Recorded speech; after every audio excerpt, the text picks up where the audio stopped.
सहनावतु सहनौ भुनक्तु सह वीर्यं करवावहै तेजस्विनावधीतमस्तु मा विद्विषावहै। ओम शांति शांति शांति।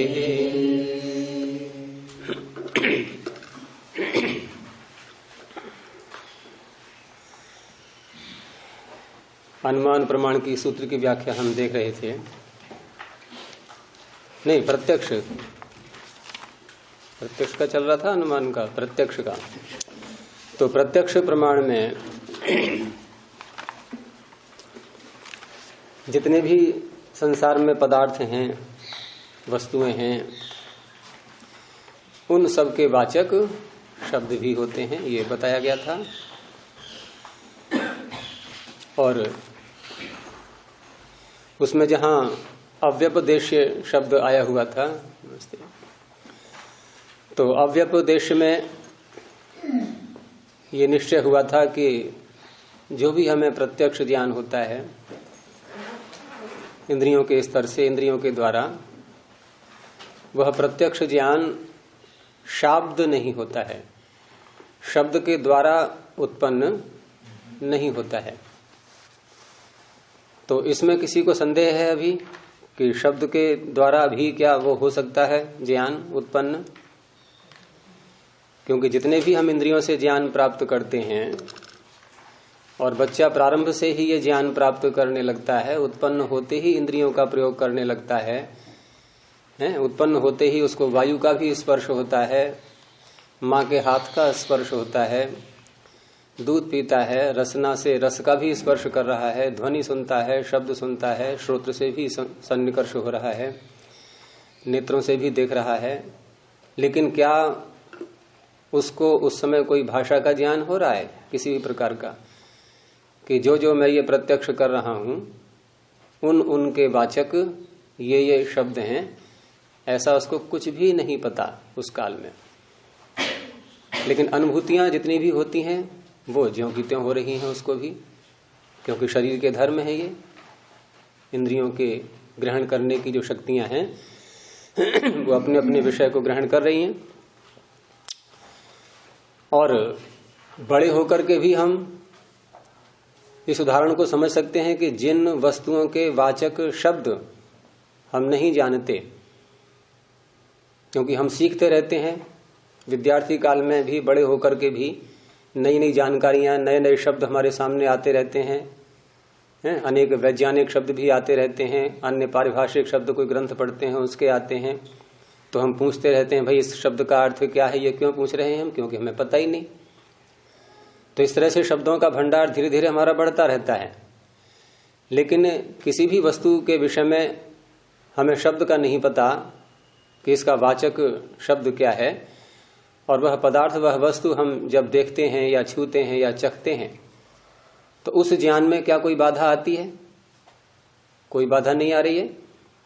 हम जिस भी इंद्रिय से संपर्क करके उसका जो भी गुण धर्म है उसका ज्ञान प्राप्त करते समय हम ये नहीं कहते कि पहले हमें इसका वाचक शब्द बताओ, तब हम इसको ढंग से चख पाएंगे या ढंग से देख पाएंगे, छू पाएंगे।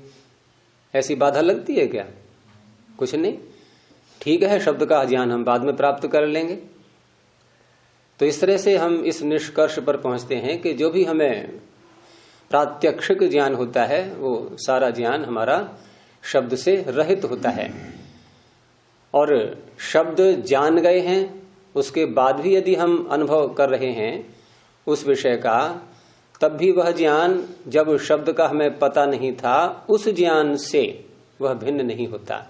ये कल विषय आया था। शब्द जान लिया है हमने, उस समय का ज्ञान। शब्द नहीं जाना है, जैसे मान लो मेरे हाथ में कोई वस्तु, ये लेखनी है, ये अब लेखनी शब्द मैं न बताऊं किसी के लिए, या किसी बच्चे को हमें सिखाना है, अपरिचित है, तो लेखनी शब्द का जिसको पता है उसको भी इसके काले रंग का ज्ञान हो रहा है, और जिसको लेखनी शब्द नहीं पता है उसको क्या ये पीली दिखाई देगी? रंग तो उसको वैसा ही दिखाई देगा, लेकिन उस रंग का नाम क्या है ये भले ही ना पता हो उसको, और जिस वस्तु को देख रहे हैं उसका नाम क्या है भले ही ना पता हो उसको, लेकिन ज्ञान में अंतर नहीं आता। तो इस तरह से प्रत्यक्ष ज्ञान, और ये केवल नेत्र की ही बात नहीं, रसना को भी ले सकते हैं, शब्द को भी ले सकते हैं, और स्पर्श सभी में घटेगा, ये गंध को भी ले लेंगे। अब कोई फल आया और फल का हमें नाम नहीं पता, तो उसको हमने सूंघा, घ्राण से उसका सन्निकर्ष हुआ, तो गंध का ज्ञान होगा या नहीं? अब बाद में हमने पूछ भी लिया कि इसका नाम क्या है। अब नाम के बाद फिर हमने उसको घ्राण से सन्निकर्ष करके फिर सूंघा, तो पूर्व ज्ञान से क्या अब का ज्ञान भिन्न होगा? वैसा ही होना है, कोई भी अंतर नहीं आ रहा है। तो इस तरह से हम अन्वय व्यतिरेक के द्वारा ये निर्णय करते हैं कि शब्द से ये प्रत्यक्ष ज्ञान उत्पन्न नहीं होता। तो ये सब विषय कल चला था। अब इसमें किसी को संदेह है तो पूछ सकते हैं। और इसमें जो विशेषण आए थे अव्यपदेश्य, अव्यभिचारी और व्यवसायात्मक, तो अव्यभिचारी का भी कल हमने देखा था अर्थ कि जो ज्ञान हमारा प्रारंभ में हुआ है, प्रथम बार हुआ है, वह बाद में यदि खंडित हो जाता है तो वह ज्ञान प्रत्यक्ष कोटि में नहीं आएगा। क्या उदाहरण दिया था?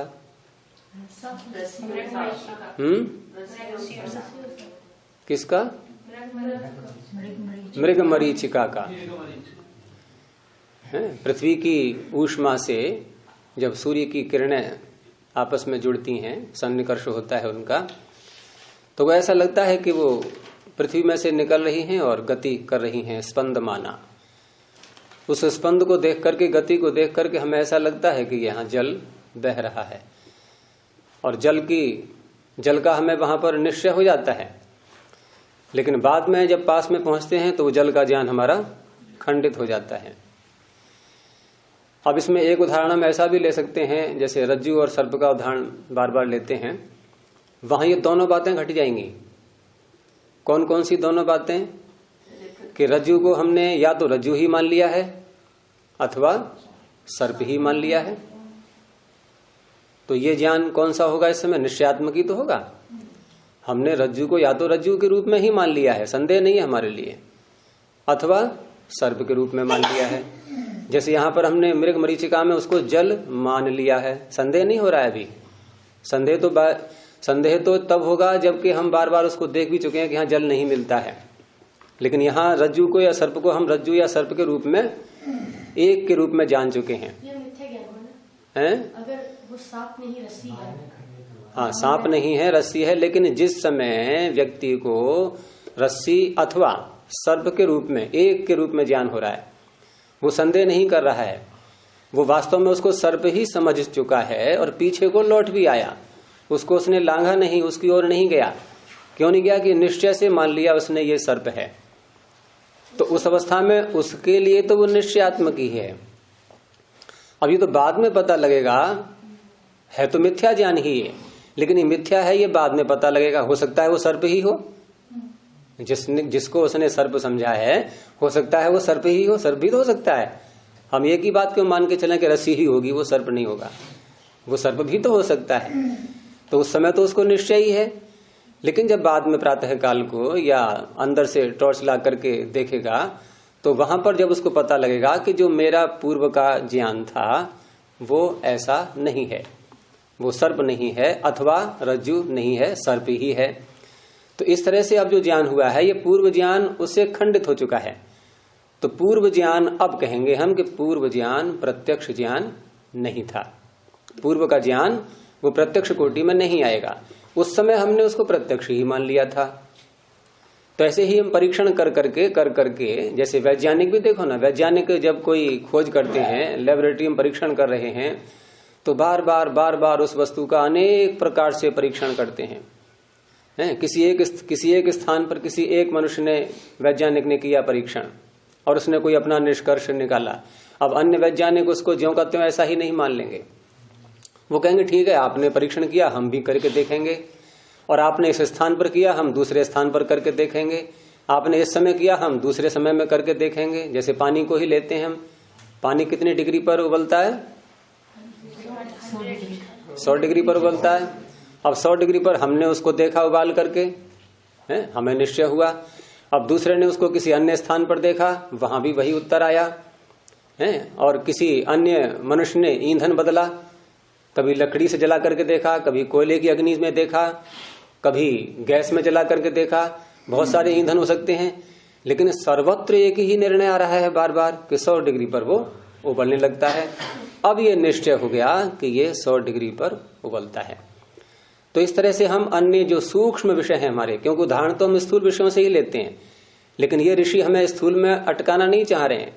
ये स्थूल उदाहरण दे करके हमें सूक्ष्मता तक पहुंचाना चाह रहे हैं, क्योंकि हमें अंदर के पदार्थों को साक्षात करना है।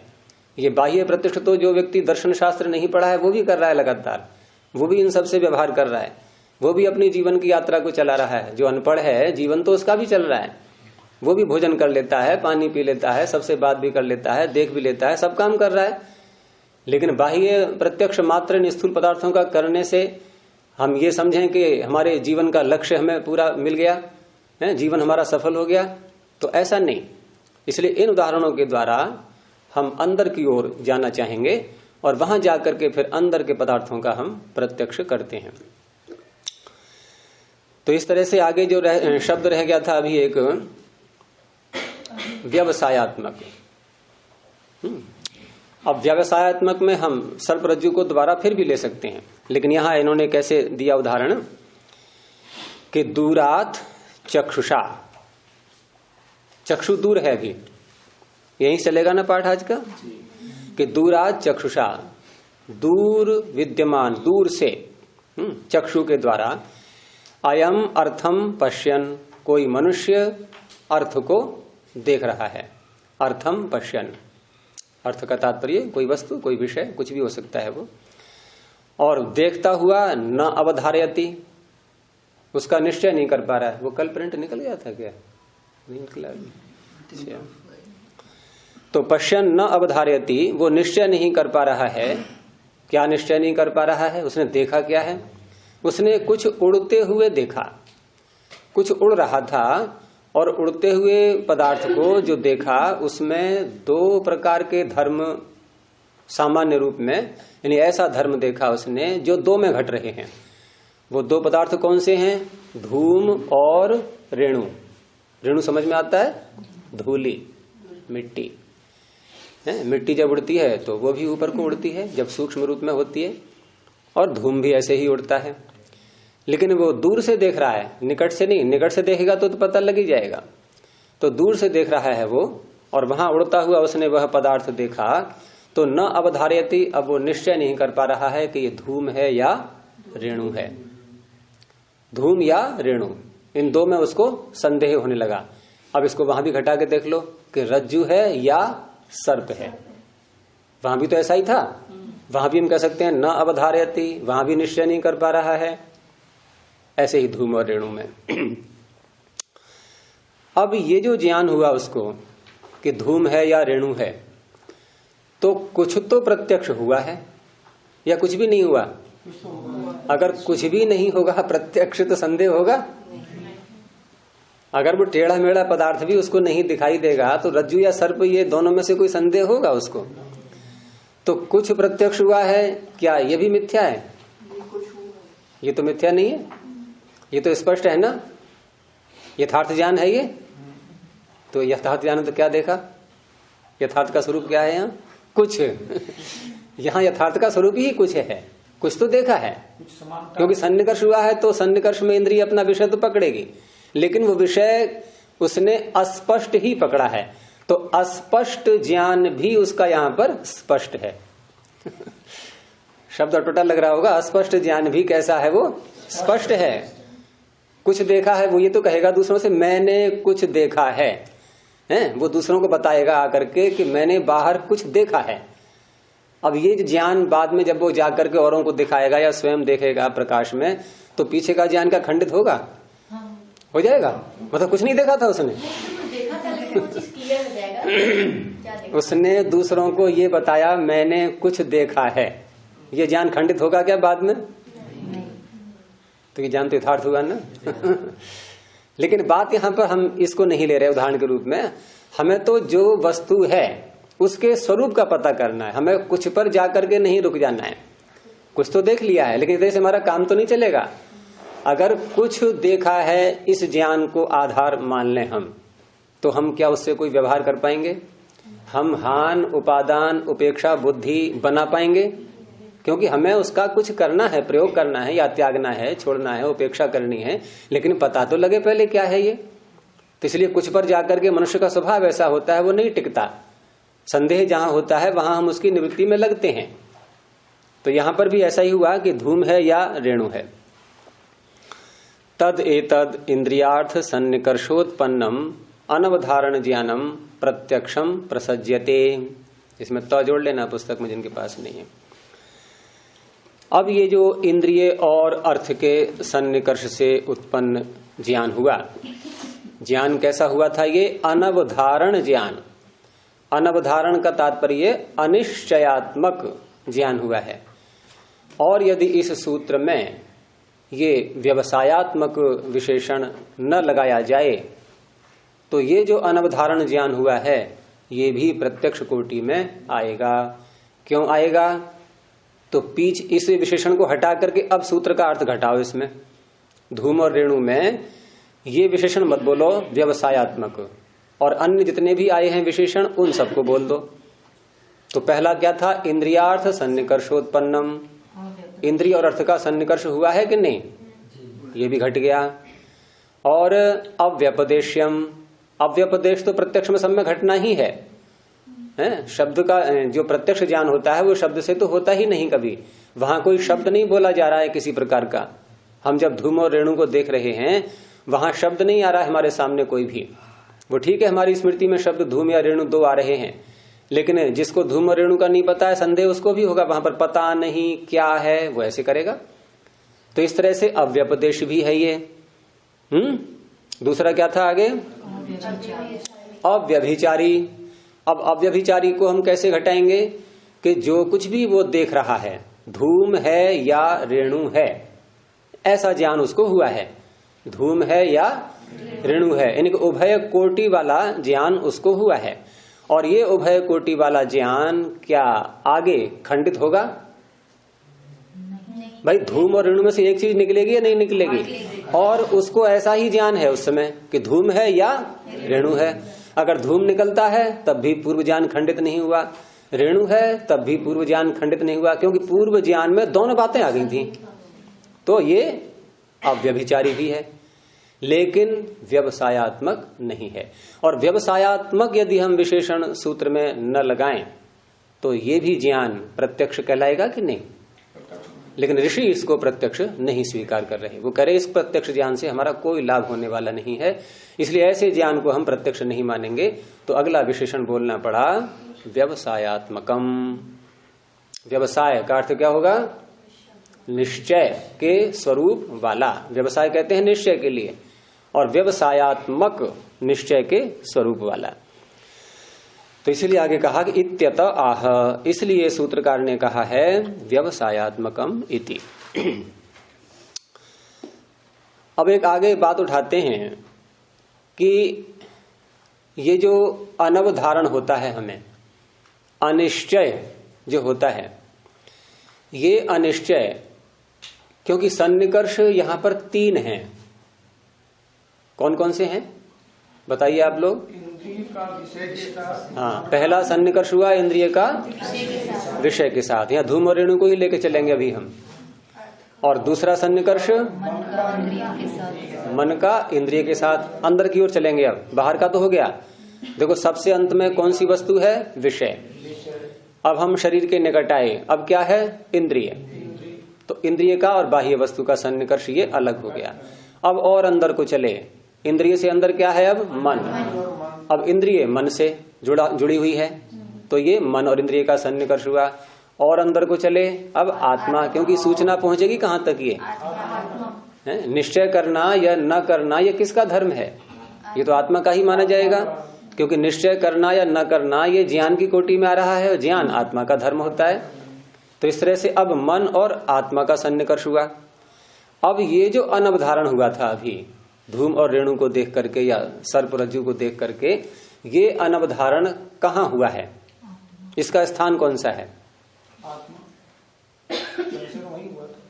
संशय तो आत्मा का हुआ था ना कि क्या है? हाँ, संशय आत्मा को हुआ है, लेकिन संशय आत्मा को कब हुआ है? तो हम देखते हैं प्रारंभ में कि पहले इंद्रिय और अर्थ का सन्निकर्ष ही ढंग से नहीं हो पा रहा है, प्रकाश की कमी है या दूरी है वहां, क्योंकि नेत्र की सीमा होती है, कहां से कहां तक देख सकता है। हम किसी स्पष्टता से हमें देखना हो तो एक दूरी का एक मापदंड है कि यहां तक यदि ये वस्तु आएगी तो हम स्पष्ट देख लेंगे। जैसे आपने देखा होगा जब नेत्रों का करते हैं परीक्षण, तो नेत्रों का परीक्षण करने के लिए क्या करते हैं, कुछ दूरी पर, कितनी दूरी होती है वो? 25 नहीं, वो जो सामने वो दिखाते हैं उसमें शीशे के उसमें, तो लगभग कितनी, वैसे वो 6 करके लिखते हैं जब अच्छी होती है तो 6 का अर्थ क्या हुआ, 6 मीटर मानेंगे क्या? हाँ, 6x6 बोलते हैं। तो वहां पर पहले क्या करते हैं, वो बड़े अक्षरों को दिखाएंगे। अब आकार बड़ा कर दिया है तो आकार बड़ा होने से हमारा नेत्र ग्रहण कर लेगा उसके लिए, फिर उसको और छोटा करते हैं और छोटा करते हैं, फिर एक स्थान ऐसा आएगा कि अब हमें धुंधला धुंधला दिखाई देगा। तो धुंधला धुंधला दिखाई देगा तो दूरी तो उतनी ही थी, अब धुंधलापन क्यों आ रहा है?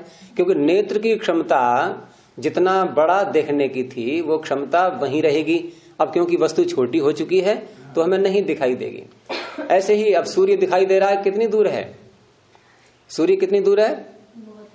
बहुत से क्या मतलब, कितनी दूर है? 14 लाख 95 नहीं करोड़, 14 करोड़ 95 लाख किलोमीटर, तो राउंड फिगर में बोल देते हैं 15 करोड़ किलोमीटर। चंद्रमा की लगभग 4 लाख किलोमीटर का लगभग है। तो वहां से भी हमें दिखाई दे रहा है। वो क्यों दिखाई दे रहा है? क्योंककि उसका आकार ही बहुत बड़ा है। अब आकार बहुत बड़ा है, पृथ्वी से कितना बड़ा है आकार? 13 लाख गुना, यानी एक सूर्य के अगर टुकड़े करें 13 लाख तो एक एक टुकड़ा एक एक पृथ्वी के बराबर होगा, इतना विशाल। तो इतना विशाल होने से हमें वो दिख रहा है। अब इतनी ही विशाल दूरी पर यदि हम चंद्रमा को भी रख दें, चंद्रमा 4 लाख किलोमीटर और कहा वो 15 करोड़ किलोमीटर, तो 15 करोड़ किलोमीटर को चंद्रमा को ले जाएं तो ये कुछ भी नहीं दिखाई देगा।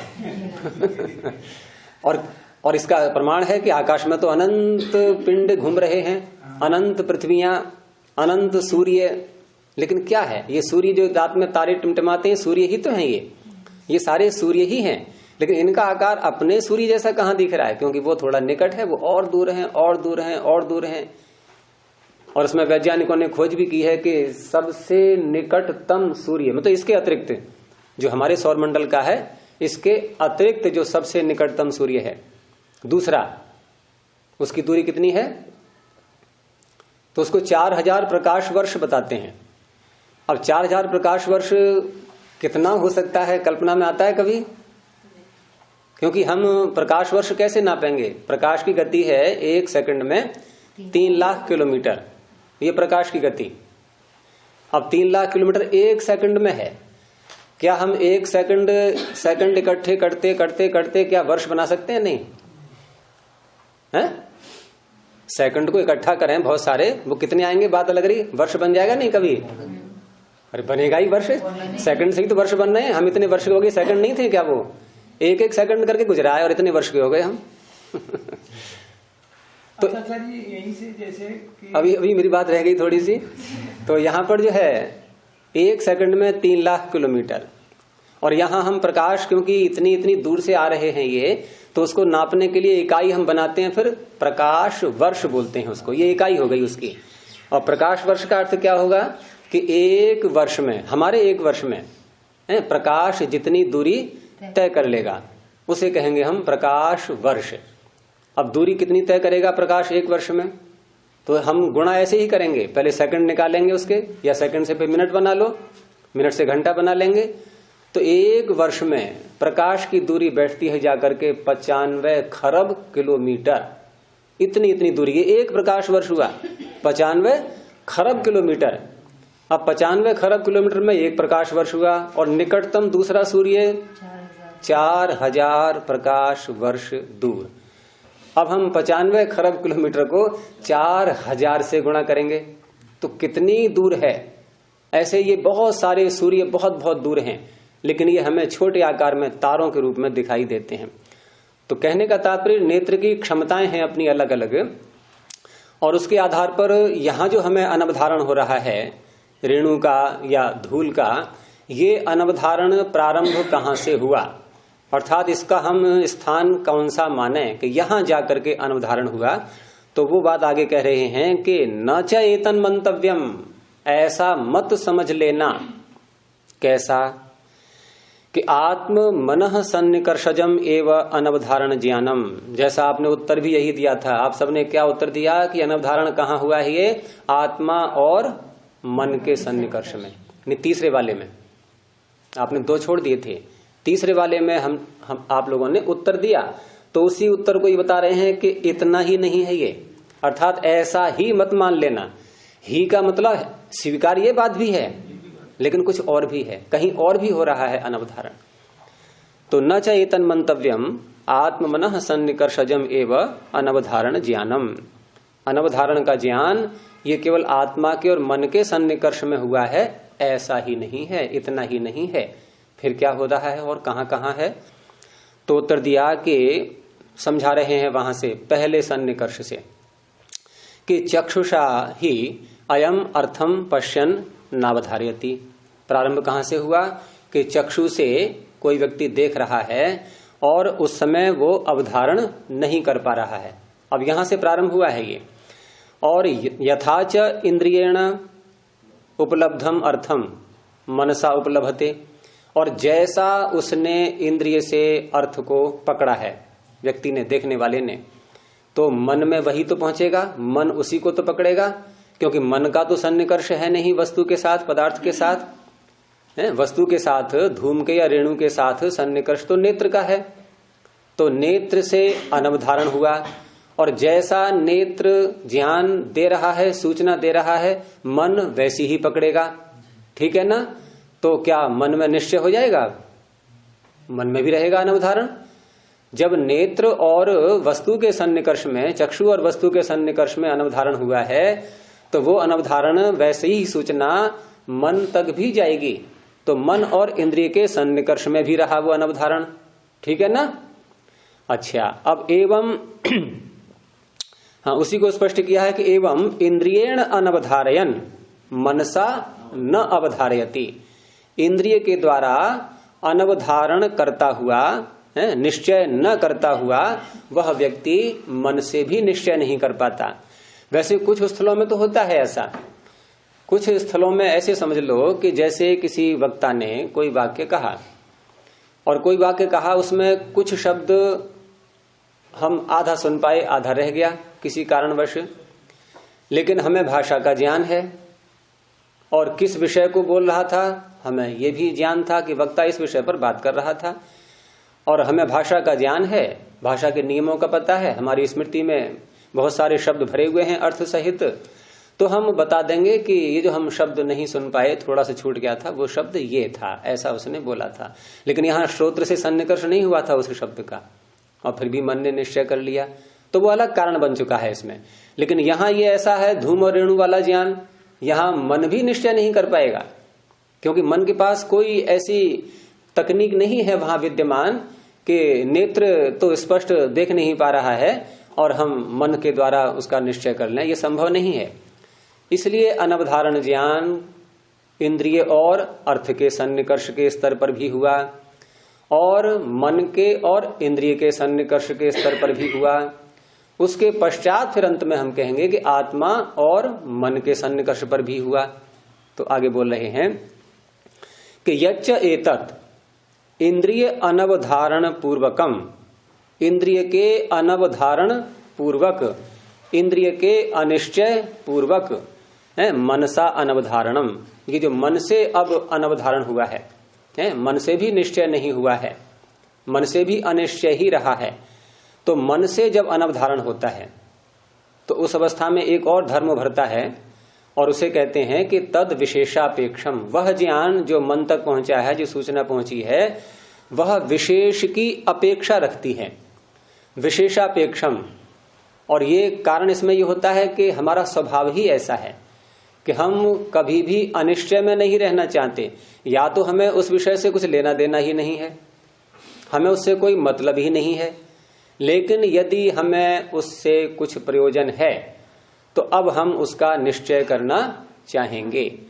जैसे किसी व्यक्ति से हमें संबंध स्थापित करना है, जैसे विवाह इत्यादि में हम संबंध जोड़ते हैं एक दूसरे से, तो वहां हम ये चाहते हैं कि जिससे हमारा संबंध जुड़ना है उसके विषय में जानकारियां हमें पूरी मिलनी चाहिए। और यदि कहीं पर वहां किसी कारण से, किसी के बताने से कोई संदेह, कोई कमी, ऐसी बातें निकलती हैं तो हम फिर वहां संबंध नहीं स्थापित करते। लेकिन जहां हमें कुछ लेना देना ही नहीं है, हम क्यों जानकारी करेंगे उसकी। अब यहाँ क्योंकि धूम और रेणु हमें सामने दिखाई दे रहा है, या रज्जु और सर्प का उदाहरण ज्यादा फिट बैठ जाएगा, वो हमें सामने दिखाई दे रहा है, हमें उस रास्ते पर चलना है, हमें जाना है, रास्ते का प्रयोग करना है, हम उस रास्ते पर जा रहे हैं। और यदि हम ये रज्जु और सर्प के विषय में निर्णय न कर पाए तो हम चल पाएंगे रास्ते पर, क्योंकि हमें ये भय लगा रहेगा पता नहीं कि सर्प ही न निकल आए ये और हमें हानि पहुंचा दे, तो हम उस रास्ते को छोड़ेंगे फिर। अब क्योंकि जाना है तो निश्चय करना चाहेंगे हम, अंदर से टॉर्च लेकर के आएंगे, अन्य कोई प्रकाश का उपाय करेंगे। तो इस प्रकार से ये मनुष्य का स्वभाव है, जीवात्मा का स्वभाव है कि वो निश्चय चाहता है। लेकिन यहां क्योंकि ये अनिश्चय हुआ है तो अनिश्चय में केवल सामान्य धर्मों का बोध होता है। ये विषय मैंने पहले भी रखा था एक बार कि अनिश्चय में क्या होगा, सामान्य धर्मों का बोध। और सामान्य धर्म से कहते हैं जो धर्म दो या दो से अधिक वस्तुओं में होते हैं। अब यहाँ जो रेणु और धूम है, इनमें सामान्य धर्म क्या है कि ऊंचाई जो उड़ने की है वो वैसी धूम की भी होती है, रेणु की भी होती है। हल्का हल्कापन जो होता है वो धूम में भी है, रेणु में भी है। ये सामान्य धर्म है, दोनों में घट रहा है। लेकिन यहां हमें निश्चय करना है उसका। तो सामान्य ज्ञान को बोलते हैं विमर्श, विमर्श मात्रम। यहां जो मन के द्वारा सूचना, इंद्रिय के द्वारा जो सूचना मन तक पहुंची है, तो मन में जो अनवधारण हुआ है, यहाँ कारण क्या है उसका, वो केवल एक विमर्श मात्र है, अभी एक सामान्य ज्ञान मात्र ही हुआ है। इसलिए वो विशेषापेक्षम, अब वो विशेष की अपेक्षा कर रहा है। ये विमर्श कोई खोला है आगे, विमर्श मात्रम संशय। तो अब ये बताना चाह रहे हैं कि इंद्रिय और अर्थ के सन्निकर्ष में जो अनवधारण हुआ, ये अनवधारण यहां से प्रारंभ हुआ है और यही अनवधारण मन और इंद्रिय के सन्निकर्ष में भी रहा। वो रहा इसलिए क्योंकि मन वही पकड़ेगा जो इंद्रिय के द्वारा सूचना पहुंचेगी। मन अपनी ओर से यहां कुछ भी नहीं जोड़ पाएगा, इसलिए वहां भी रहा। अब मन भी जीवात्मा को वही सूचना देगा जो उसके पास आई है। तो उसके पास जब अनिश्चयात्मक सूचना आई है, अनिर्धारण अनवधारण वाली आई है, तो वहां भी वही देना है उसको। अब ये अनवधारण वहां भी हुआ, ठीक है ना। तो इस तरह से तीनों स्तरों पर हुआ है। एक तो ये बात हो गई, लेकिन एक बात और भी है कि कभी कभी इंद्रिय और अर्थ का सन्निकर्ष हो गया और इंद्रिय ने अर्थ को ग्रहण करते समय कोई बाधा भी नहीं थी वहां पर, और पूरा पूरा सन्निकर्ष हो चुका है उसका यथार्थ रूप में। लेकिन मन हमारा उस समय किसी अन्य कारण से अधिक चंचल है, और चंचलता के कारण से वो इंद्रिय के द्वारा दी हुई सूचना को पूरा पूरा नहीं पकड़ पा रहा है। तो हो सकता है कि मन और इंद्रिय और अर्थ के सन्निकर्ष में तो अवधारण हो गया हो, निश्चय हो गया है, लेकिन मन और इंद्रिय के सन्निकर्ष में अनवधारण रहा। मन के एकाग्र न होने से, या मन किसी अन्य विषय में लगा होने से, या चंचलता होने से, उसमें कोई भी कारण हो सकता है। अब जो अंत में जाकर के मन का और आत्मा का सन्निकर्ष होगा, वहां वो ज्ञान कैसा होगा? वहां ज्ञान कैसा होगा? अनवधारण का ही तो होगा, क्योंकि मन ने ही ठीक तरह से नहीं पकड़ा था। इंद्रिय का सन्निकर्ष तो ठीक हो गया। जैसे उदाहरण के लिए हम कोई पुस्तक पढ़ रहे हैं और उसमें तल्लीन हैं, और उस अवस्था में किसी व्यक्ति ने आवाज दी या कोई हमारे सामने से निकल गया, हल्का सा हम देख भी सकते थे और देख भी रहे हैं उसको, लेकिन विषय में तल्लीन होने के कारण से, अर्थात मन हमारा किसी अन्य विषय में लगा हुआ है, तो उस अवस्था में किसी ने आवाज दी, अब आवाज का, ध्वनि का श्रोत्र से सन्निकर्ष हुआ या नहीं है? कोई बाधा तो नहीं है उसमें। अब यहां ये तो हम कहेंगे ही कि श्रोत्र और विषय के सन्निकर्ष में अनवधारण है क्या? अवधारण है, वहां तो निश्चय है, लेकिन मन उसमें नहीं जुड़ पाया ढंग से। और नहीं जुड़ पाया तो हम क्या कहते हैं, भाई हम आपकी बात को सुन नहीं पाए, मेरा ध्यान कहीं और था। तो ये भी हम देखते हैं कि इंद्रिय अर्थ का सन्निकर्ष ठीक प्रकार से हो गया है, लेकिन मन के साथ ठीक प्रकार से नहीं हुआ, तो मन अब आत्मा को अवधारण नहीं करा पाएगा, वहां सूचना वैसी ही जाएगी जैसी मन में है। तो इस तरह से अनवधारण का स्तर केवल मन और आत्मा के सन्निकर्ष में भी हो सकता है। अब थोड़ा और अंदर को चलते हैं कि आत्मा और मन के सन्निकर्ष से भी पहले जो मन और इंद्रिय का सन्निकर्ष हुआ है वो भी ठीक हो सकता है, वो भी ठीक हो सकता है। जैसे वहां इंद्रिय अर्थ का सन्निकर्ष बिल्कुल ठीक था और सूचना मन ने भी पूरी पूरी पकड़ ली है। अब मन आत्मा को वो सूचना पहुंचाएगा, तो मन जब आत्मा को सूचना पहुंचाएगा और आत्मा भी किसी अन्य विषय में गंभीरता में चिंतन में लगा हुआ है, यद्यपि वहां पर मन भी साथ में होता है उसके चिंतन में, लेकिन मन ने इंद्रिय के विषय को भी पकड़ लिया है। मन की गति बहुत तीव्र मानी गई है, मन ने इंद्रिय के विषय को भी पकड़ लिया है और मन आत्मा के साथ चिंतन में भी सहायता कर रहा है, लेकिन आत्मा उस चिंतन में इतना तल्लीन है कि मन के द्वारा दी हुई सूचना को वो ग्रहण नहीं कर रहा है। अब वहां भी अनवधारण हो सकता है। लेकिन यहां जो बात कही गई है, ये तो मैंने बता दिया आपको अलग से, यहां जो बात कही गई है वो ये कही गई है कि ऐसा मत मान लेना कि केवल आत्मा और मन के सन्निकर्ष में ही अनवधारण है, अर्थात ये अनवधारण अंतिम स्तर से ही चला आ रहा है, इंद्रिय और अर्थ के सन्निकर्ष से ही आ रहा है। इसलिए आत्मा और मन और आत्मा के सन्निकर्ष में अनवधारण हुआ है। तो इसीलिए जो शब्द आ रहा है ना अंत में, न पूर्वम इति, यानी केवल पूर्व वाला जो बताया था, कौन सा बताया था पूर्व?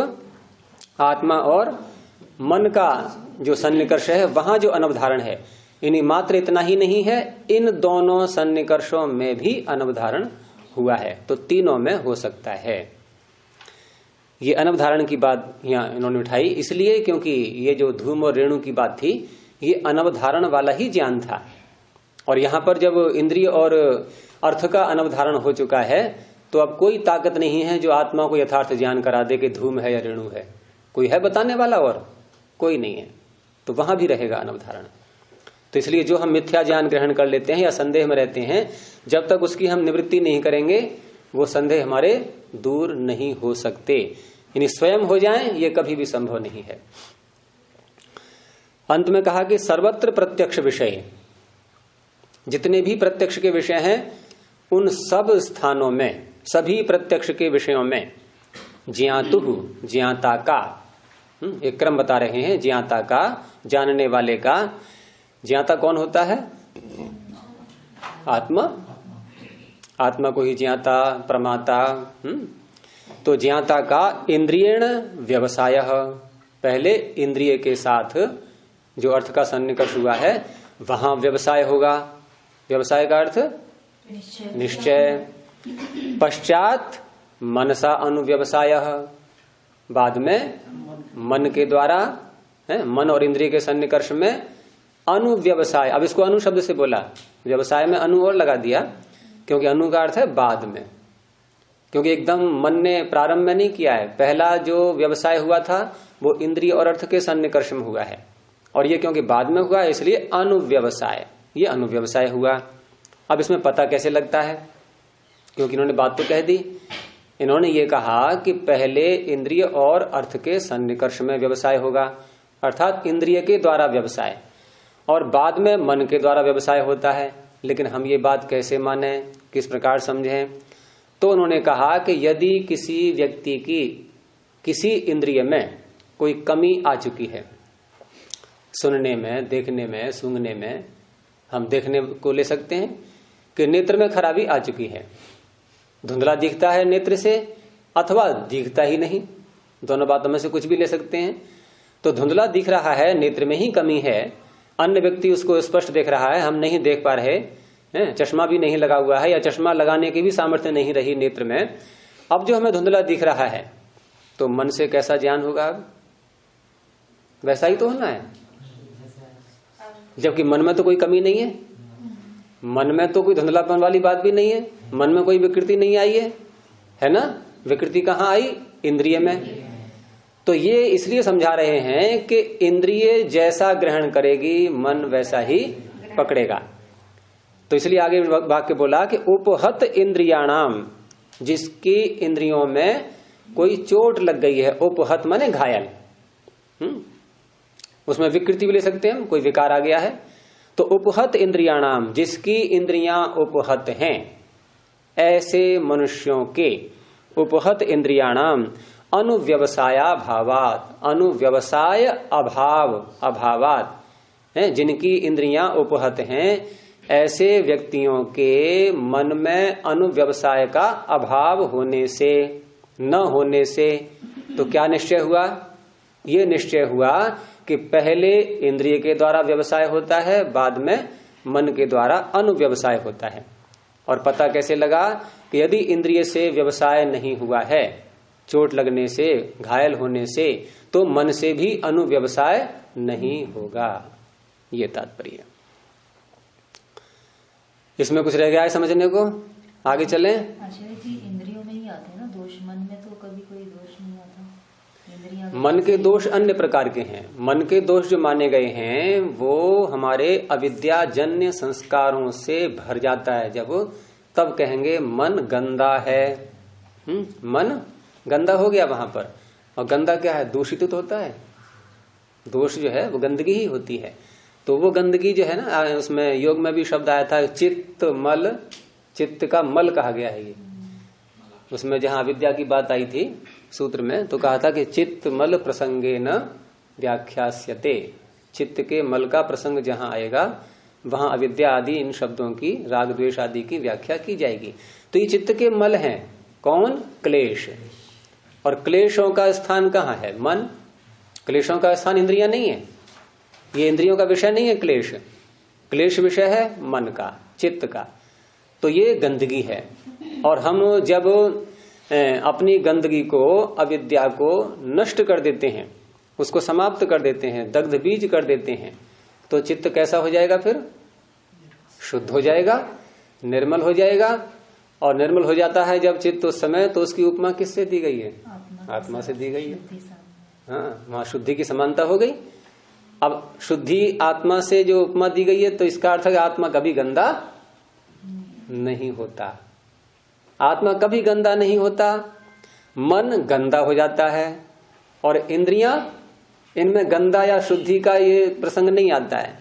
इनमें केवल विकृति तो आ सकती है, खराबी आ सकती है, तो कह देंगे हम, लेकिन मन में कभी खराबी नहीं आती और आत्मा में भी कभी खराबी नहीं आती। अब प्रतिसंक्रमा, क्या क्या शब्द आए आपने पढ़े? शुद्धा, अनंता। हाँ, अब प्रतिसंक्रमा के आगे दर्शित विषया, शुद्धाच, अनंताच, ये सारे विशेषण हैं उसके। तो ये स्वरूप हमेशा रहता है उसका।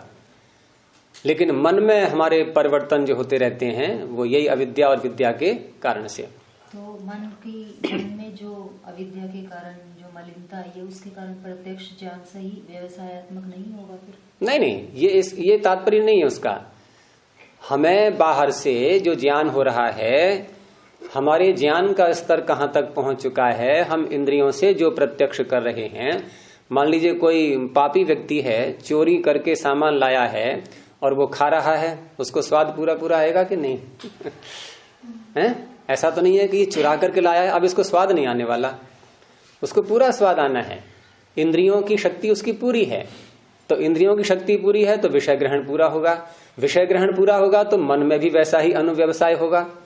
ऐसा नहीं कि अविद्या से ग्रस्त है, ये चोरी करके लाया है, क्लेशों से युक्त है, राग द्वेष से युक्त है, तो मन से अनुव्यवसाय नहीं हो पाएगा, वैसा ही होना है। और मन से जैसा अनुव्यवसाय होगा फिर आत्मा तक भी सूचना वही पहुंचेगी। तो ये विषय नहीं है यहाँ पर। यहाँ मन के गंदा होने का तात्पर्य, मन यदि गंदा है तो आत्मा को, क्योंकि आत्मा मन को ही देख रहा है, तो आत्मा गंदगी को ही देखता रहेगा। फिर आत्मा गंदगी को ही तो प्राप्त करेगा, और आत्मा गंदगी को प्राप्त करेगा तो आत्मा अपने लक्ष्य को प्राप्त नहीं कर सकता। बस इतनी सी बात है। तो यहाँ पर प्रत्यक्ष का अर्थ सिर्फ इंद्रिय, हाँ, यहाँ प्रत्यक्ष का अर्थ है कि इंद्रिय और अर्थ के सन्निकर्ष से इंद्रियों की जो सामर्थ्य है, अपनी सामर्थ्य से उन्होंने जो सूचना इकट्ठी की है, बस उस सूचना का जीवात्मा तक पहुंचना। वो मिथ्या ज्ञान के रूप में है, यथार्थ ज्ञान के रूप में है, ये विषय नहीं है यहाँ पर। यहाँ केवल जैसा घट रहा है हमारे जीवन में, क्योंकि ये न्याय दर्शन व्यावहारिक शास्त्र है ये। हाँ, बाकी वो गंदगी है, ये फिर बताएगा हमें योग दर्शन आगे चल करके कि ये तो गंदगी है और ये शुद्धि है, लेकिन ये उसकी व्याख्या नहीं करेगा। यहाँ तो जैसा सन्निकर्ष जो इंद्रियों की सामर्थ्य ईश्वर ने दी है, तो जैसा जैसा ज्ञान हमें प्राप्त हो रहा है वैसा ही आत्मा उसको पकड़ रहा है करणों के माध्यम से। तो ये है। अब यहाँ जो प्रत्यक्ष का लक्षण आया, जो सूत्र हमने पढ़ा, इसमें किन किन का प्रत्यक्ष बताया गया? 5 विषयों का, रूप, रस, गंध, स्पर्श, शब्द। इन्हीं का तो बताया गया, शब्द, स्पर्श, रूप, रस, गंध। लेकिन हम एक अन्य प्रत्यक्ष भी देखते हैं, अर्थात प्रत्यक्ष शब्द का व्यवहार वहां होता है। जैसे मैं सुखी हूं, मैं दुखी हूं, सुख का अनुभव कर रहा हूं, दुख का अनुभव कर रहा हूं, ये सबके जीवन में होता है या नहीं? तो सुख या दुख ये कौन सी इंद्रिय से पकड़ा हमने? कौन सी इंद्रिय के साथ सन्निकर्ष हुआ है? ये 5 जो इंद्रियां हैं, चक्षु इत्यादि, तो कौन सी इंद्रिय से सुख को पकड़ा हमने? किसी भी नहीं हुआ। अच्छा, मान लो आपके मुख में रसगुल्ला दिया जाए, है ना, जिह्वा पर रसगुल्ला गया, और जिह्वा का रसना का रस से सन्निकर्ष हुआ, रसना का रस से सन्निकर्ष हुआ कि नहीं? तो आनंद आया, पर रस से हुआ, सुख से तो नहीं हुआ ना। अच्छा लगा? तो ये तो हुआ नहीं, रसगुल्ला अच्छा लगा, कड़वा लगा? कैसा लगा? अच्छा लगा। अच्छा क्या कहते हैं? सुख। सुख हुआ, तो रसना से सुख हुआ, तो रसना का विषय सुख है? है, देखो, हाँ है। रसना का विषय केवल रस है, सुख नहीं है, है? निश्चय मन करता है। निश्चय तो आत्मा को, नहीं, निश्चय मन करता है ऐसे हम व्यवहार में बोल भले देते हैं, लेकिन निश्चयात्मक ज्ञान जो होता है वो आत्मा को, ज्ञान जब भी बोलेंगे हम, वो आत्मा को ही होता है। ये तो केवल प्रणालिकाएं हैं। इंद्रिय प्रणालिकया शब्द आया था ना, इसमें आया था, योग दर्शन में आया था। इंद्रिय प्रणालिकया, इंद्रियों की प्रणालियां हैं ये जो है द्वार हैं, और इनसे जो सूचनाएं जा रही हैं वो अंत तक आत्मा तक ही पहुंचेंगी। तो हम जो कह रहे हैं कि सुख का अनुभव या दुख का अनुभव तो होता है, ये तो सबको पता है, और अनुभव का अर्थ प्रत्यक्ष। ये अनुभव शब्द प्रत्यक्ष में ही आता है, ध्यान रखना। अनुभव जो हम बोलते हैं ना, ये प्रत्यक्ष है, स्मृति को नहीं बोलते हैं कभी भी अनुभव। कोई व्यक्ति कुछ याद कर रहा है तो वहां ये कहना गलत है कि मैं कुछ अनुभव कर रहा हूं। अनुभव हमेशा नया ज्ञान होता है, और प्रत्यक्ष नए ज्ञान को ही कहेंगे। हालांकि नया ज्ञान अन्य स्थानों पर भी घटेगा, शब्द प्रमाण से भी नया ज्ञान, अनुमान प्रमाण से भी नया ज्ञान, प्रत्यक्ष प्रमाण से भी नया ज्ञान, ये सबसे नया ज्ञान ही होता है। जितने भी प्रमाण हैं ये सब नए ज्ञान को देने वाले हैं, क्योंकि प्रमाण का अर्थ क्या है? प्रमीयते अनैति प्रमाणम, जिससे कुछ जाना जा रहा है। तो जाना जा रहा है वही तो जाना जा रहा है जो अब तक नहीं जाना है, तो नया हुआ कि नहीं? तो नया ज्ञान। और हम इन इंद्रियों का प्रयोग जन्म से लेकर के मृत्यु तक करते ही रहते हैं। तो अब दूसरा वाक्य क्या बनेगा कि जन्म से लेकर मृत्यु तक हम कुछ न कुछ नया जानते ही रहते हैं। ये नया जानने का सिलसिला बंद नहीं होता, चलता ही रहता है ये। लेकिन यहां जो सुख और दुख का हम प्रत्यक्ष कर रहे हैं, यहां ये प्रश्न उठ रहा है कि आपके प्रत्यक्ष लक्षण में इंद्रिय और अर्थ के सन्निकर्ष से उत्पन्न होता है, ऐसा कहा गया, उसे प्रत्यक्ष कहेंगे। तो फिर सुख और दुख तो किसी इंद्रिय का विषय ही नहीं है, इसको हम प्रत्यक्ष कैसे कहें? अब ये जो भ्रांतियां हमें हो जाती हैं, जैसे रसगुल्ला की उदाहरण भ्रांति होगी आप लोगों को कि रसना ने सुख का अनुभव किया, और देखो किसी ने हमारी किसी कार्य के कारण से बहुत प्रशंसा की, और प्रशंसा की तो प्रशंसा के वाक्य बोले, उसने शब्द बोले। वो शब्द का सन्निकर्ष किससे हुआ? श्रोत्र से। हमने श्रोत्र से शब्दों को सुना तो अच्छा लगा या बुरा लगा? अच्छा का मतलब सुख हुआ हमें, तो श्रोत्र से सुन करके सुख हुआ, है ना? श्रोत्र से सुख हुआ। हमें कोई बहुत सुंदर पुष्प दिखाई दिया, देखा, उसकी रचना इतनी सुंदर पुष्प की हो, और नेत्र से देखा, सन्निकर्ष हुआ, तो कैसा लगा? अच्छा लगा, बुरा लगा? तो नेत्र से भी सुख का अनुभव हो गया है। गंध बहुत अच्छी आई पुष्प की, तो गंध बहुत मधुर लगी। अब इसी में हम दुख को घटा लेते हैं, इसी से उल्टा कर दो सब जगह, दुख भी हो जाएगा है। किसी ने गाली बक दी तो दुख हो गया। तो क्या लगता है हमें कि इंद्रियों से ही ये काम निबट गया हमारा पूरा, इंद्रियों से ही सुख और दुख भी हमने ग्रहण कर लिया। लेकिन ऋषि बहुत बारीकी से विचार करते हैं हर विषय पर, क्योंकि इंद्रियों के विषय नियत हैं। इंद्रियों का विशेषण आता है नियत विषयाणी। इंद्रियाणी नियत विषयाणी, इनके निश्चित विषय हैं। नियत का अर्थ होता है निश्चित, और निश्चित में इनके साथ में एक एक विषय जोड़ दिया गया है। तो इसलिए अपने विषय से बाहर जाने की इनकी सामर्थ्य ही नहीं है। और ये जो नियत विषय हैं 5, इनमें सुख शब्द या दुख शब्द आ रहा है कहीं? शब्द, स्पर्श, रूप, रस, गंध, इनमें है कहीं सुख और दुख शब्द? है ही नहीं। तो अब ये शंका उठ रही है कि आपने प्रत्यक्ष लक्षण वाले सूत्र में इन प्रत्यक्षों को तो लिया ही नहीं, सुख और दुख को तो लिया ही नहीं, और आत्मा को भी नहीं लिया आपने। आत्मा का भी प्रत्यक्ष होता है या नहीं? संप्रज्ञा समाधि में जाकर के आत्मा का भी प्रत्यक्ष होता है। और आत्मा का जब प्रत्यक्ष हो रहा है तो वहां क्या इंद्रियों से हो रहा है? वो भी इंद्रियों से नहीं हो रहा है। तो फिर ये प्रत्यक्ष तो आपने बताई नहीं, अर्थात आपके लक्षण में, आपके प्रत्यक्ष के लक्षण में ये प्रत्यक्ष छूट रहे हैं। आत्मा का छूट रहा है, सुख दुख आदि, आदि लगा दिया है सुखादिशु, तो आदि में अन्य सारी बातें आ जाएंगी जो भी छूट रही हैं सब। इच्छा, द्वेष आदि बहुत सी बातें हैं, वो सब आ सकती हैं इसी में। तो इनका लक्षण आप बनाइए, अर्थात एक सूत्र और बनाएं आप, क्योंकि आपका ये सूत्र अधूरा है। ये प्रत्यक्ष के पूरे लक्षण को नहीं बोल पा रहा है, बहुत से प्रत्यक्ष इसमें छूट गए हैं। तो आत्मादिषु सुखादिषु च प्रत्यक्ष लक्षणम वक्तव्यम, आपको कहना चाहिए। पतंजलि, उनको गौतम जी को समझाया जा रहा है कि आपका सूत्र ये अधूरा है। क्यों? कारण बताया आगे कि अनिंद्रियार्थ सन्निकर्षजम ही तत्, ये जो प्रत्यक्ष हैं आत्मा के, सुख दुख आदि के, ये कैसे हैं प्रत्यक्ष? अनिंद्रियार्थ सन्निकर्ष जम। क्या अर्थ हुआ? इंद्रिय और अर्थ के सन्निकर्ष से उत्पन्न नहीं है। अनिंद्रियार्थ, अ लगा दिया ना, अनिंद्रियार्थ सन्निकर्ष जम, जम माने उत्पन्न, इंद्रिय और अर्थ के सन्निकर्ष से उत्पन्न नहीं है। और आपके लक्षण में तो केवल वही प्रत्यक्ष आएगा जो इंद्रिय और अर्थ के सन्निकर्ष से उत्पन्न हुआ है, और किसी प्रत्यक्ष को आप ले ही नहीं सकते।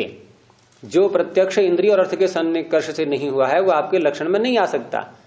और प्रत्यक्ष ये भी है, ये निश्चित है, ऐसा निश्चित मान करके ही शंका उठाई गई है, क्योंकि हम सबकी ये अनुभूति है। ये तो प्रत्यक्ष अनुभूति बोलते हैं नहीं, सुख और दुख की। अब आगे उसका उत्तर दे रहे हैं कि इंद्रियस्य वै सतो मनसः। अब ये जो उत्तर दे रहे हैं, यहां पर जो सूत्र आएगा आगे प्रमेयों का, तो प्रमेयों का सूत्र आएगा आत्म शरीरेन्द्रियार्थ बुद्धि मनः प्रवृत्ति दोष प्रेत्य भाव फल दुखाप वर्गास्तु प्रमेयम। यहां पर इस सूत्र में इंद्रिय शब्द भी आ रहा है और मन शब्द भी आ रहा है। और इस सूत्र को पढ़कर के ही शंका करने वाले ने शंका की है, क्योंकि ये सूत्र जब आ रहा है और इसमें इंद्रिय को अलग कहा है, मन को अलग कहा है, ठीक है ना? तो ऐसा ही तो मानेंगे हम कि इंद्रियां जो हैं वो अलग हैं और मन अलग है, अर्थात मन इंद्रिय नहीं है। ये सूत्र से निकल रहा है कि नहीं? अगर मन भी इंद्रिय होता तो मन को अलग से पढ़ने की सूत्र में आवश्यकता नहीं थी, तो शंका तो उठेगी। अब सूत्र का ये जो वात्स्यायन जी उत्तर दे रहे हैं, ये उत्तर ये मान करके दे रहे हैं कि गौतम जी मन को इंद्रिय मानते हैं। क्या मान के उत्तर दे रहे हैं? गौतम जी है, गौतम ऋषि मन को इंद्रिय मानते हैं। अब मानते हैं तो फिर अलग से क्यों पड़ा है, उस बात को समझाएंगे। अब वो इस पर जोर नहीं डालेंगे कि मन इंद्रिय है कि नहीं है, ये तो वो मान चुके हैं। यानी कि वात्स्यायन जी को पता है कि गौतम जी मन को इंद्रिय मानते हैं, लेकिन फिर मानते हैं तो अलग से क्यों पड़ा है, उस बात को क्लियर करेंगे। अब ये वात्स्यायन जी ये समझाएंगे कि मन को इंद्रिय से अलग क्यों पड़ा है, तो वही उत्तर दे रहे हैं। अच्छा, मन को यदि हम इंद्रिय मान लें, जैसा कि वात्स्यायन जी मान रहे हैं, गौतम जी भी मानते हैं मन को इंद्रिय, तो ये शंका जो है ये रह पाएगी फिर जो पीछे उठाई थी कि सुख आदि का प्रत्यक्ष या आत्मा का प्रत्यक्ष इसका लक्षण कहना चाहिए, ये शंका रहेगी क्या? क्यों नहीं रहेगी? मन को ही तो इंद्रिय मानना है, तो मन को इंद्रिय मानने से क्या ये सुख का प्रत्यक्ष हो जाएगा, आत्मा का प्रत्यक्ष हो जाएगा क्या? उससे नहीं होगा। देखो, आत्मा का, पहले सुख को लेते हैं। सुख का प्रत्यक्ष कब होता है? आत्मा का और मन का सन्निकर्ष होने पर, ठीक है ना। दुख या सुख का प्रत्यक्ष आत्मा का और मन का सन्निकर्ष होने पर होता है। और मन है इंद्रिय, मन क्या है? इंद्रिय। और मन में ही सुख और दुख की उपस्थिति स्वीकार की जा रही है, लेकिन उसका अनुभव आत्मा को तब होगा जब आत्मा के साथ मन जुड़ेगा। तो मन को मान लिया हमने इंद्रिय, तो इंद्रिय का सुख के साथ या दुख के साथ, सुख और दुख क्या है? अर्थ। तो मन का अर्थ के साथ सन्निकर्ष हो गया कि नहीं? और मन है इंद्रिय, तो इंद्रिय का अर्थ के साथ सन्निकर्ष हुआ कि नहीं? तो आ तो गया उसमें, फिर अब शंका कहां रहेगी। और आत्मा का भी प्रत्यक्ष मन के सन्निकर्ष से ही माना गया है। योग दर्शन में आएगा ये, जहां संप्रज्ञा समाधि की व्याख्याएं आएंगी, वहां जो अंतिम संप्रज्ञा समाधि है, अस्मितानुगत संप्रज्ञा समाधि जहां आएगी, वहां यह स्वीकार किया जाएगा कि आत्मा का मन के सन्निकर्ष होने से आत्मा का प्रत्यक्ष होता है। और मन को हमने इंद्रिय मान लिया, तो इस सूत्र में जो इंद्रिय और अर्थ के सन्निकर्ष से प्रत्यक्ष की उत्पत्ति होती है, ये घटेगा नहीं उसमें अभी। अब तो शंका रहेगी नहीं फिर ये। तो इसलिए वही समझा रहे हैं कि मन को इंद्रिय शब्द से अलग सूत्र में क्यों पढ़ा है, प्रमेय वाले सूत्र में, कि इंद्रियस्य वै सतो मनसः, मन के इंद्रिय होते हुए भी इसका इंद्रियेभ्यः पृथक उपदेशः, इंद्रियों से पृथक जो उपदेश किया गया है वो क्यों किया गया है? धर्म भेदात, धर्म के भेद से। इसमें कारण रहा धर्म की भिन्नता, अर्थात इंद्रियों का धर्म और मन का धर्म ये भिन्न भिन्न है। वो क्या भिन्नता है वो आगे बता रहे हैं कि भौतिकानि इंद्रियाणि, इंद्रियां कैसी हैं? भौतिक। तो भौतिकानि इंद्रियाणि, इंद्रियां हैं भौतिक। भौतिक का अर्थ भूतों से बनी हुई। और भूत कौन से हैं? ये भूत प्रेत वाले भूत मत ले लेना यहाँ। अग्नि, पृथ्वी, जल, अग्नि, वायु, आकाश, ये भूत हो गए। इन भूतों से बनी है इसलिए कहेंगे इनको भौतिक। और ये जो भौतिक इंद्रियां हैं ये गोलकों को बोलते हैं, ये भी ध्यान रखना।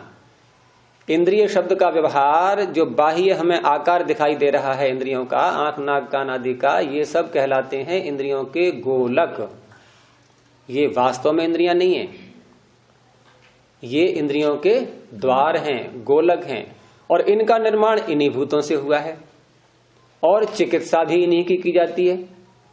आयुर्वेद में तो इन्हीं को ही इंद्रिय माना गया है, भौतिक इंद्रियों की ही चिकित्सा है। वहां जो सूक्ष्म इंद्रियां हैं हमारी, अर्थात सूक्ष्म ज्ञान ग्रहण करने की जो शक्तियां हैं, उनकी चिकित्सा नहीं हो सकती। तो भौतिक इंद्रियां हैं ये, भौतिकानि इंद्रियाणि। और नियत विषयाणि ये दूसरा विशेषण। भौतिक तो है ही ये, और साथ में अपने अपने नियत विषय वाली हैं, इनका एक एक विषय निश्चित है। और सगुणानाम च एषाम इंद्रिय भावः, और इनका जो इंद्रिय भाव है, इंद्रिय के रूप में अस्तित्व है, ये सगुणानाम गुण सहित का है। अब गुण शब्द से तात्पर्य यहां पर, क्योंकि ये भौतिक हैं तो 5 भूत हैं और 5 ही इंद्रियां हैं, तो एक एक भूत से एक एक इंद्रिय की उत्पत्ति। सबसे पहला भूत क्या है? पृथ्वी। तो उससे कौन सी इंद्रिय बनेगी? घ्राण। गंध तो गुण का नाम हुआ, घ्राण इंद्रिय बनेगी, ठीक है ना। अब क्योंकि पृथ्वी का गुण गंध है, तो घ्राण भी गंध गुण से युक्त होगी कि नहीं? तो इसलिए कहा सगुण, गुण सहित, यानी गंध गुण सहित घ्राण है। और जो इंद्रिय जिस गुण सहित है वो उसी गुण को ग्रहण करेगी। अब गंध गुण सहित घ्राण है तो गंध को ही ग्रहण करेगी। ऐसे ही रसना जल से बनी है और जल का गुण है रस, तो रसना रस गुण से युक्त है, इसलिए हमेशा गीली रहती है, देखा है नहीं? रसना हमेशा अगर सूख जाए रसना तो ये बीमारी कहलाएगी फिर। तो रस गुण से युक्त है ये, इसलिए रस गुण को ही ग्रहण करेगी। ऐसे ही नेत्र को देखते हैं हम, तो नेत्र अग्नि तत्व से, अग्निभूत से बना हुआ है और अग्नि का गुण है रूप, तो रूप गुण से युक्त होने से नेत्र रूप को ही ग्रहण करेगा। ऐसे ही श्रोत्र और त्वचा में लगा लीजिए। तो सर्वत्र यही नियम चलेगा कि ये इंद्रियां एक एक गुण से युक्त हैं और एक एक गुण से युक्त क्या है, क्योंकि एक एक भूत से बनी हुई हैं। तो सगुणानाम च एषाम इंद्रिय भाव, इसलिए इनका इंद्रिय भाव कहा गया है। लेकिन मनस्तु अभौतिकम, मन कैसा है? अभौतिक, ये भूतों से नहीं बना हुआ है, ये अभौतिक है। इसकी पृथ्वी जल अग्नि वायु आकाश किसी भूत से उत्पत्ति नहीं हुई है। और नहीं हुई है तो फिर ये सगुण कहेंगे क्या इसको? अब हम ये किसी रूप रस गंध स्पर्श आदि गुण से युक्त है क्या? तो इसलिए कहा कि न अस्य, नहीं एक और शब्द दिया इसमें, सर्व विषयम च, मन है अभौतिक, इंद्रियां हैं भौतिक, इंद्रियां हैं नियत विषय वाली, मन है अभौतिक, तो नियत विषय का उल्टा क्या होगा? सारे विषय, कोई निश्चित नहीं है। अब नियत विषय, नियत को हटा दिया तो सारे विषय आ गए। अब ये तो सर्व विषयम, ये सारे विषय वाला है। अब उन सारे विषय वाले में सुख दुख आदि भी आ गए, सब आ गए।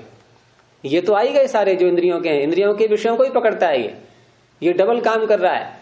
ये अन्य इंद्रियों से संपर्क होने पर उनके विषयों का विवेचन करेगा, और जब अन्य इंद्रियों से संपर्क इसका टूटेगा तो इसके पास बहुत कुछ है चिंतन करने के लिए, बहुत बड़ा भंडार है इसके पास में। अब ये उसमें से अपना विषय उठाएगा।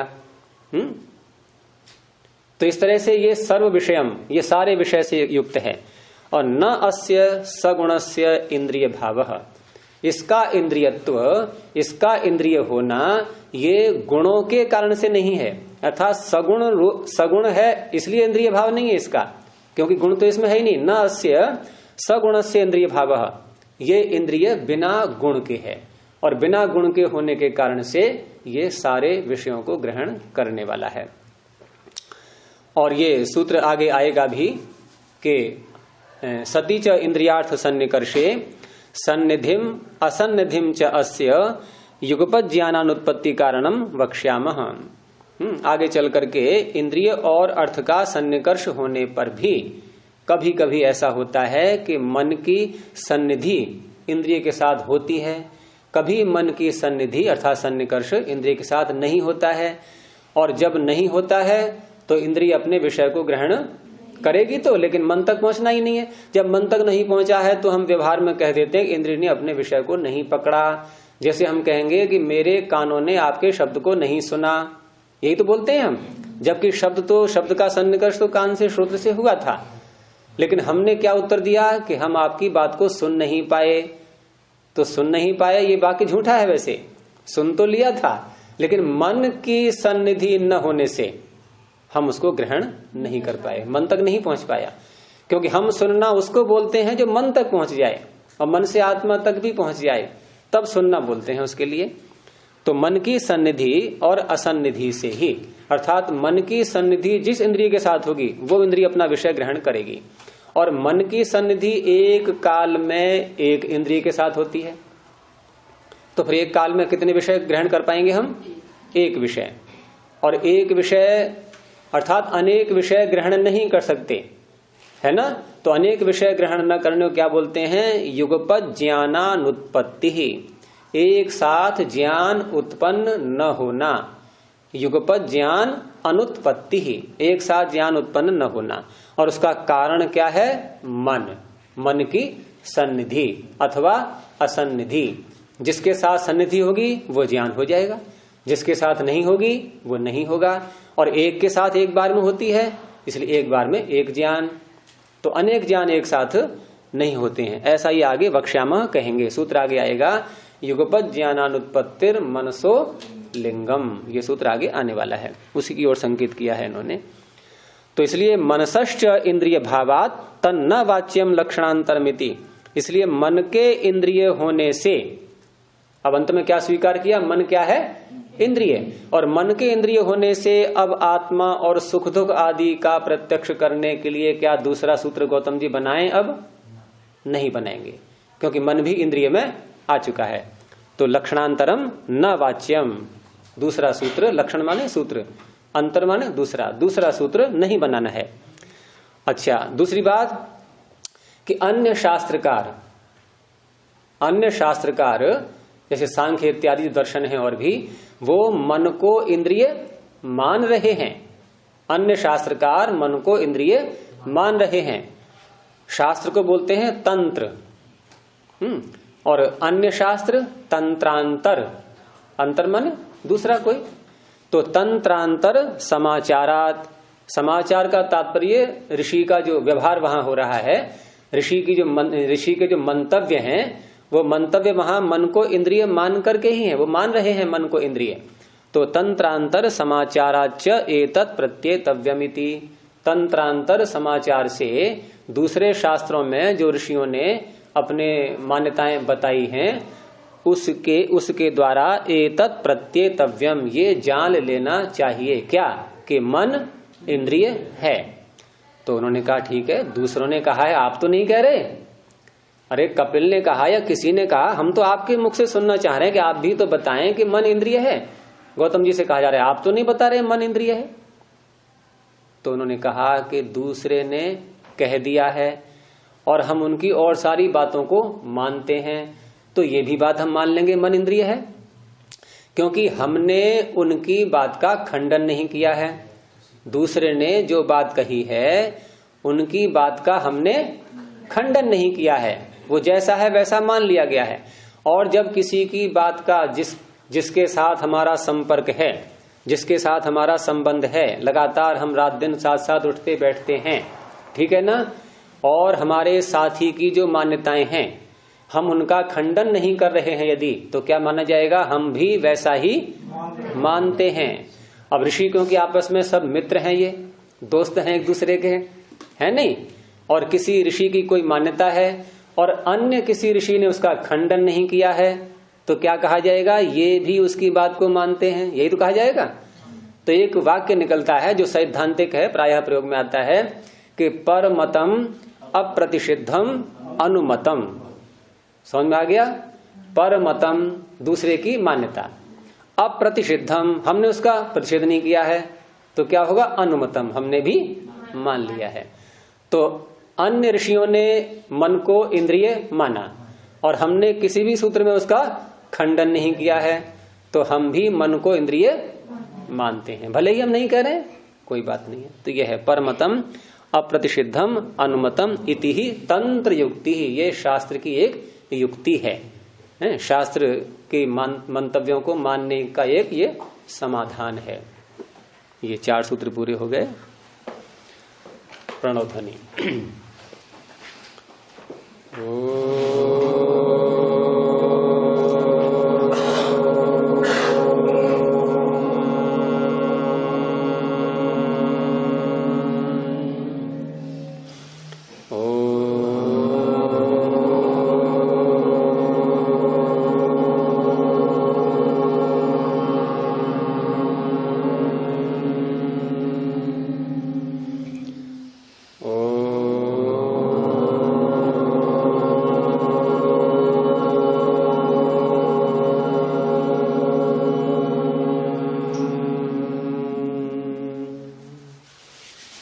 सर्वेभ्यो नमः।